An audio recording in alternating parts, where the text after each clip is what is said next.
Hi, this is Maggie. In this video, we're going to talk about processing list elements one at a time by using a loop to iterate over a list. This program is interesting because it has two lists that are linked by index. When related elements are stored in separate lists by index, we refer to them as parallel lists. For example, in this program, we are storing the minutes read by children in a library reading program. The element at index 0 in the names list is Edward, and the element at index 0 in the minutes list is 100. Those two elements are related. In this program, we interpret that to mean that the child with the name Edward has logged 100 minutes of reading time. Before we look at processing the list, let's write a program that might create these two lists. What I have here is a shell with a main function. I've annotated two variables, both lists, and initialized them to the empty list. To keep it simple, we'll obtain 5 name-minutes pairs. So I'll annotate another variable, I, to be the loop control variable. And I'll write a loop that will iterate 5 times. I equals 0, while I is less than 5, I plus equals 1. Now, in that loop, I'm going to obtain a name and a number of minutes from the user. I'll pause the video while I annotate those variables and write that input code.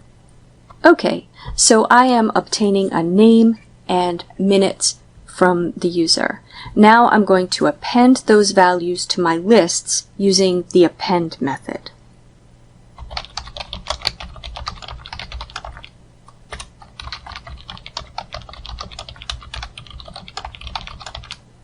And that's it. I'll put a print statement after the loop.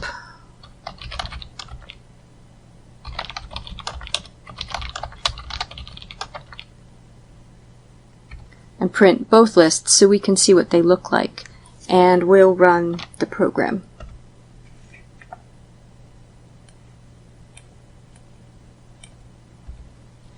The program asks me for a name. And it asks me for names minutes, and it's going to do that 5 times.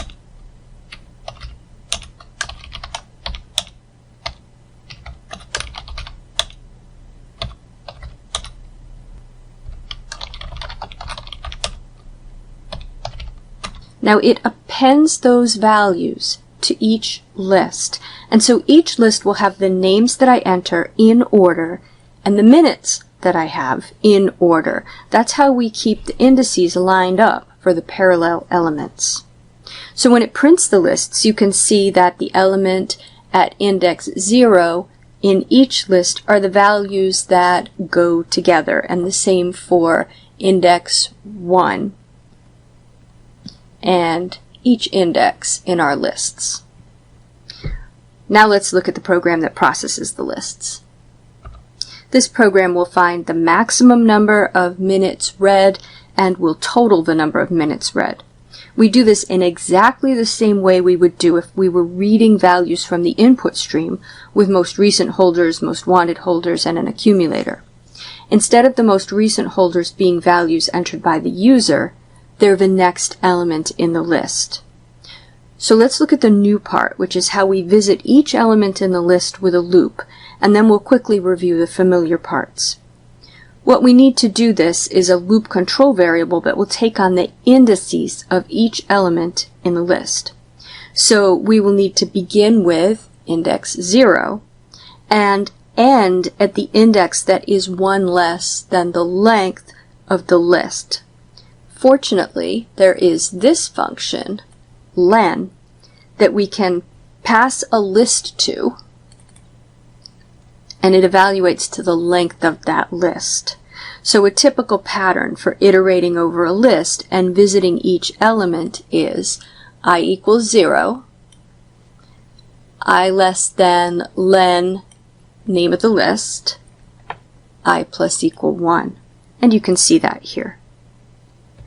For this loop, We're summing the values in one list and finding the max of that list and storing in a most wanted folder the name and the maximum number of minutes. Alternatively, we could just store the index of the max, and that would allow us to index into both lists and get the max number of minutes and associated name. We'll review those looping patterns here. The accumulator, total minutes, is initialized to 0, and then each time through the loop, we add the most recent holder for minutes to what's already in total minutes. The most recent holder for minutes is minutes sub I. Remember that I takes on the index of each value in the list, so minutes sub I will be the next value in the list. Similarly, we initialize max minutes before the loop. Remember that with a most wanted holder, we want to initialize it either to the first value we look at or a value that will get replaced. So here we initialize it to -1 because that will be lower than the lowest minutes value in the list. In the loop, we compare the most wanted holder to the next value in the list, minutes sub I, and if the next value in the list is larger, if it's the best fit so far, we replace the most wanted holder with that value. This program combines two ideas, iterating over a list and some of the variable roles that we see in loops to accomplish common tasks when iterating over a data stream. I recommend that you run this program in the debugger and step through the loop one line at a time. Examine each variable at each step. You should then combine the programs in this video without looking at the video or the code to see how much you can reconstruct without looking. Once you have that working, make changes. For example, turn the input loop into a sentinel loop so that the lists can be of any size. Find the smallest number of minutes read instead of the largest. Once you can write this program and modify it, write a different program that iterates over parallel lists. Maybe get XY coordinates of images from the user, and then iterate through the parallel lists of coordinates and draw the images at the coordinates. Find the image that's the furthest from the center of the screen. Once you can write these programs, you're ready to move on.